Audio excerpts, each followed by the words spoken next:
सुप्रभात एवं जय हिंद बच्चों। आज हम लोग मॉड्यूल के अंतर्गत विद्या ज्ञानाय धनम च दानाय पाठ पढ़ेंगे। ठीक है। विद्या ज्ञान के लिए होती है और धन दान के लिए। विद्या से ज्ञान की प्राप्ति होती है और धन को किस चीज में खर्च करना चाहिए? दान हेतु। सबसे पहले देखते हैं कि जिसके लिए क्रिया किया जाती है वो संप्रदान कारक कहलाता है। कि विद्या ज्ञानाय धनम च दानाय ज्ञानाय दानाय, ये जो शब्द हैं ये आपके संप्रदान कारक के अंतर्गत आते हैं, जो चतुर्थी विभक्ति में आता है। ठीक है। तो संप्रदान कारक क्या होता है? जिसके लिए कर्ता ने कर्म को करण से और संप्रदान के लिए होता है। क्या होता है? संप्रदान के लिए जहां पर होता है वो होता है आपका संप्रदान कारक के लिए। संप्रदान कारक में चतुर्थी विभक्ति का प्रयोग होता है और इसका चिन्ह होता है को या के लिए। बालका क्रीडनाय क्रीडा क्षेत्रम गच्छन्ति।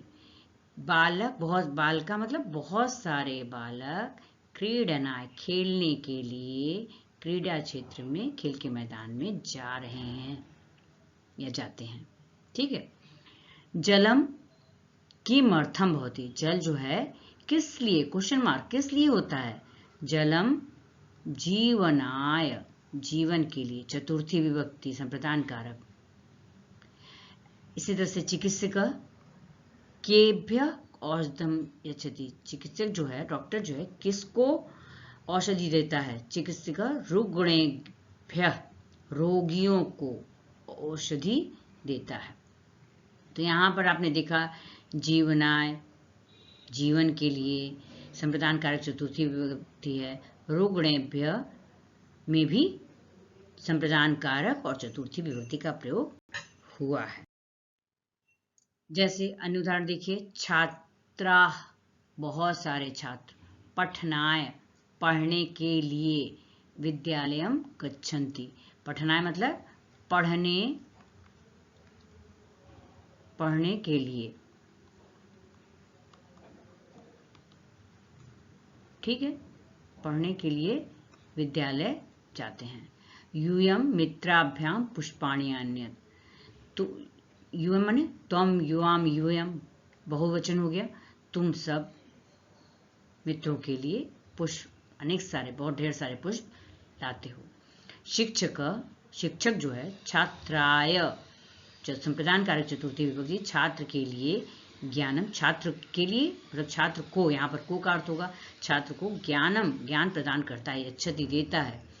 माता बालकाय, संप्रदान कारक चतुर्थी विभक्ति, बालक के लिए, बालक को। ठीक है, दोनों हो सकता है। बालक के लिए दूध लाती है या बालक को दूध देती है। पिता पुत्राय, पिता जो है पुत्र के लिए, मोदकम ददाति। तो यहाँ पर क्या होगा? पिता पुत्र को, मोदक माने लड्डू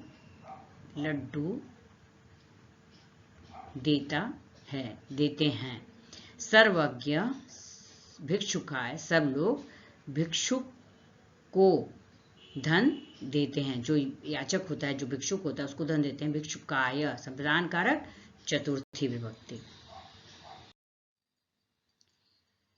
अब यहां पर देखिए, विद्या विवादाय धनम मदाय शक्ति परेशान पर पीड़नाय खलस्य साधो विपरीतमेतद ज्ञानाय दानाय च रक्षणाय। विद्या क्या है? विवाद के लिए, मतलब शास्त्रार्थ करना शुरू कर दिए। धनम, धन से क्या होता है? मद, घमंड। शक्ति परेशान पर पीड़नाय, शक्ति जो है उसका उपयोग दूसरों को पीड़ा प्रदान करने के लिए। ये किसके लक्षण है? ये खल लोगों के, खल मतलब बुरे व्यक्ति जो होते हैं, उनका उद्देश्य होता है, उनको विद्या उनके पास अगर होती है तो उससे विवाद करते हैं, झगड़ा करते हैं, शास्त्रार्थ करते हैं, बहस करते हैं। धन जो होता है उस पर वो मद करते हैं, घमंड करते हैं और अपनी शक्ति का प्रयोग कहाँ करते हैं? दूसरों को पीड़ा पहुंचाने में करते हैं। ये बुरे व्यक्तियों की निशानी है। और जो साधु होते हैं, सज्जन व्यक्ति होते हैं, इनके विपरीत होते हैं। इनका ज्ञानाय दानाय च रक्षणाय, इनका क्या होता है, विद्या जो होती है वो ज्ञान के लिए होती है, धन जो होता है वो दान के लिए होता है, और शक्ति जो होती है वो दूसरों की रक्षा के लिए होती है। तो यहाँ पर सज्जन व्यक्ति की और दुष्ट व्यक्ति की के बारे में बताया गया है कि जो खल होते हैं, दुष्ट व्यक्ति होते हैं, उनका विद्या विवाद के लिए होता है, धन मद के लिए, घमंड के लिए होता है, शक्ति जो है दूसरों को पीड़ा पहुंचाने के लिए की जाती है। उसके विपरीत साधु व्यक्ति जो होते हैं, सज्जन व्यक्ति जो होते हैं, उनके लिए विद्या जो है ज्ञान के लिए होती है, दूसरों को ज्ञान प्रदान करते हैं, धन से क्या करते हैं, दान करते हैं, दान देते हैं, और शक्ति का उपयोग वो कहाँ करते हैं, दूसरों के रक्षार्थ करते हैं। ठीक है। इसके पश्चात दूसरा श्लोक है, अष्टादश पुराणेषु व्यासस्य वचनं। अष्टादश मतलब 18 पुराण में व्यास के ये 2 वचन कहे गए हैं। कौन कौन से? मेन देखिएगा, 18 पुराण में जो है व्यास के 2 मुख्य वचन कहे गए हैं। क्या? परोपकारः पुण्याय। परोपकार करना जो है सबसे बड़ा पुण्य है। परोपकार मतलब दूसरों का उपकार, दूसरों की भलाई के लिए कुछ भी कार्य करना, वो सबसे बड़ा पुण्य है। और पाप क्या है? वो दूसरों को दुख पहुंचाना, दूसरों को पीड़ा देना सबसे बड़ा पाप है। 18 पुराण में ये 2 बातें कही गई हैं कि सबसे बड़ा पुण्य जो है वो परोपकार करना है, और दूसरों को पीड़ा पहुंचाना सबसे बड़ा पाप है। तो हम लोगों ने पढ़ा संप्रदान कारक चतुर्थी विभक्ति, जिसका चिन्ह होता है को या के लिए। ठीक है। और इसमें जो है चतुर्थी विभक्ति हम लोगों ने पढ़ी, और संप्रदान कारक पढ़ा। आशा है आप सबको पाठ बहुत अच्छी तरह से समझ में आया होगा। और इसके बाद हम लोग कक्षा में इस पर विचार विमर्श करेंगे। अगर किसी बच्चे को कुछ पूछना हो, और इसके अभ्यास का कार्य कक्षा में करेंगे। आज के लिए इतना ही।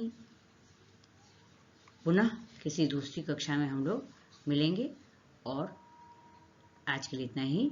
जय हिंद।